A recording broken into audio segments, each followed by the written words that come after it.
So here I have a floater frame, and I like to use these for my encaustic panels. This one just fits right in. It's got a groove cut into it so that the panel or canvas just kind of sits in there, and as long as it's a standard size, like this is 9 by 12, then no adjustment is necessary. There's holes that are pre-drilled in these ampersand floater frames, and those are designed to just provide the screw hole for screwing the painting into the frame. So as long as you have a wooden frame, on your canvas or your panel, then you'll be able to just screw right into the back of your piece. And I'm going to show you in a little bit how I frame another type of floater frame with mirror hangers if you don't want to screw directly into, if you don't want to screw the frame to the piece. But there's the holes, and they nicely provide a couple of screws that you can just screw right into there, and that's that easy.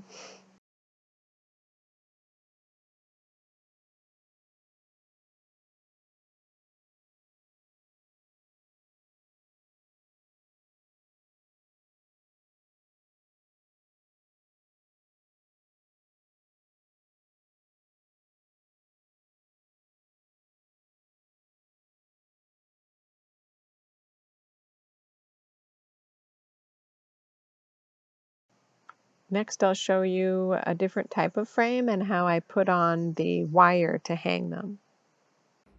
All right, I got my picture, I've got my frame. I am going to put it in the frame. It's a float frame, so it's a float frame, so it looks like it's kind of floating in there. And what I'm going to do is actually screw it to the back. So you can see how I could put the frame down onto the painting that way too, and it should fit nice and snug. There shouldn't be a lot of wiggle room, but if there is, just make sure that it's even and aligned and not crooked so that it's off like that. All right, and I've got my drill bit, screwdriver, and when you buy these frames commercially, they come with their own hardware. So I'll take that out.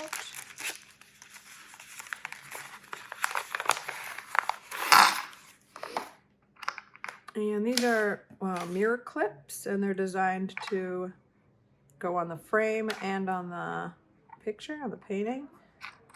And they just kind of get screwed into both sides. I like to put the smaller side, the narrower side, on the picture painting, and then the wider side on the frame. There we go. And sometimes it helps if you don't have soft wood, if you have a harder wood, it helps to pre-drill your holes. Otherwise you'll spend forever trying to get these little screws into the holes. And I do one, and then I'll do the other side, and then I'll do alternating sides. So.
So now I'm going to put on the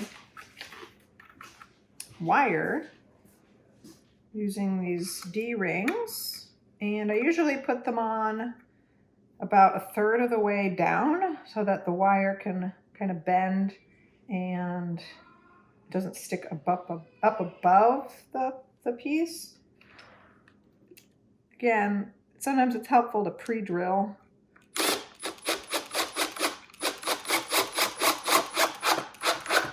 That extra step could save you from splitting your wood or just spinning your screws.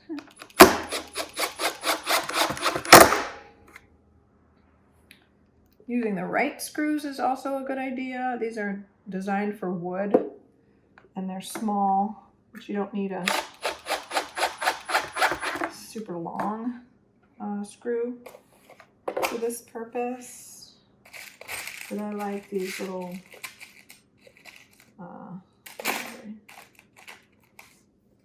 short screws for wood.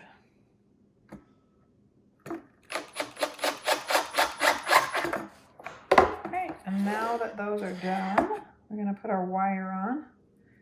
And just simple wire cutters will work, but you want to make sure that if it doesn't come with wire, that you get the right gauge, because if you get wire that's not designed to hold the weight, then it'll end up snapping, or and your painting will be ruined because it'll fall on the ground.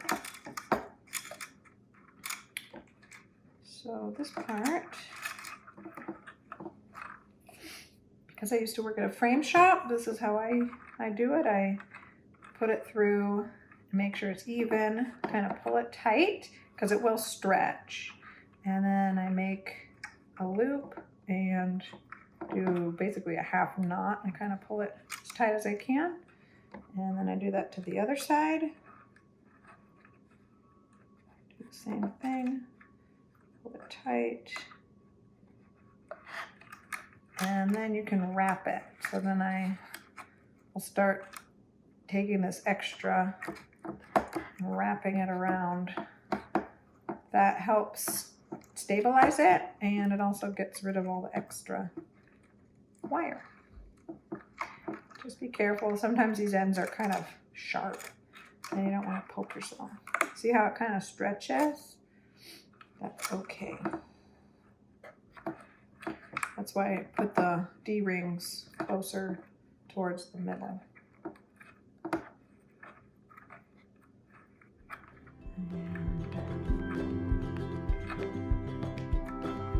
A little pressure, and you're ready to hang.